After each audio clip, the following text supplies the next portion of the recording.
ఇక దక్షిణ కోస్తా రైతన్నను వణికించిన వాయుగుండం ఎట్టకేలకు తీరం దాటింది. నైరుతి బంగాళాఖాతంలో ఏర్పడ్డ తీవ్ర వాయుగుండం తుపానుగా మారకముందే బలహీనపడింది. ఇది ఉత్తర దిశగా పయనిస్తూ రాత్రి 7:30 గంటలకు పుదుచ్చేరికి సమీపంలో తీరాన్ని దాటింది. దీని ప్రభావానికి నెల్లూరు, చిత్తూరు జిల్లాల్లో భారీ వర్షాలు కురవగా కృష్ణా, ప్రకాశంతో పాటు దక్షిణ కోస్తా జిల్లాల్లో కూడా ఒక మోస్తరు వర్షాలు కురిశాయి.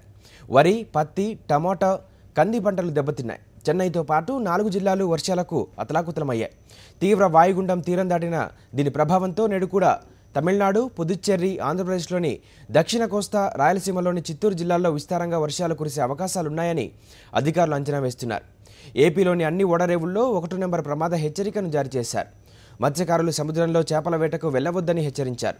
గత 24 గంటలుగా కురుస్తున్న భారీ వర్షాలకు చెన్నై సహా చుట్టుపక్కల జిల్లాల్లో జనజీవనం స్తంభించింది.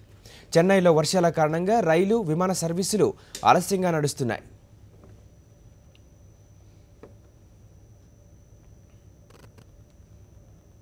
తీవ్ర వాయుగుండం ప్రభావంతో చిత్తూరు జిల్లాలో భారీ వర్షాలు కురుస్తున్నాయి. చంద్రగిరి, సత్యవేడు, శ్రీకాళహస్తి, పలమనేరు, మదనపల్లెలో ఎడతెరిపి లేకుండా వర్షం కురుస్తోంది.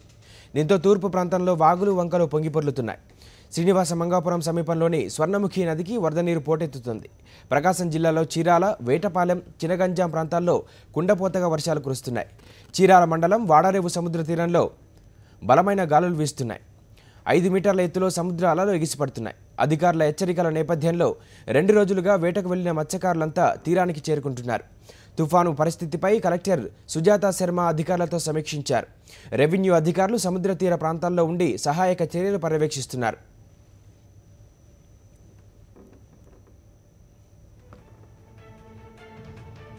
బంగాళాఖాతంలో ఏర్పడిన తీవ్ర వాయుగుండం తుపానుగా మారుతుందని, సోమవారం అర్ధరాత్రి తీరం దాటుతుందని భారత వాతావరణ విభాగం ఆదివారం అంచనా వేసింది. అయితే సోమవారం మధ్యాహ్నానికే పుదుచ్చేరి వద్ద దాటవచ్చని అంచనాకు వచ్చింది. ఆదివారం గంటకు 15 కిలోమీటర్ల వేగంతో పయనించిన వాయుగుండం సోమవారం తీవ్ర వాయుగుండంగా బలపడ్డాక వేగాన్ని 7 కిలోమీటర్లకు తగ్గించుకుంది.